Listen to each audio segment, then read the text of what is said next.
Hi everyone, welcome back to the channel में आप सबको स्वागत है।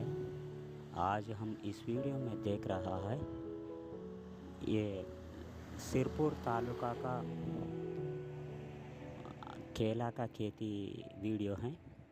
ये नंदुरबार ज़िला महाराष्ट्र का वीडियो है।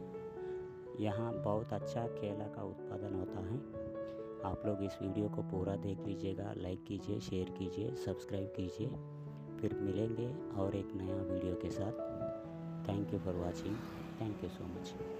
హాయ్ ఎవ్రీవన్, అందరికీ స్వాగతం। ఈరోజు మనం ఈ వీడియోలో చూస్తున్నది సిర్పూర్ తాలూకా యొక్క అరటి తోట। ఇది నందూర్బార్ జిల్లా మహారాష్ట్రలో ఉంటుంది। ఇక్కడ అరటి ఉత్పత్తి చాలా ఎక్కువగా ఉంటుంది। ఈ వీడియోని మీరు పూర్తిగా చూడండి, లైక్ చేయండి, షేర్ చేయండి।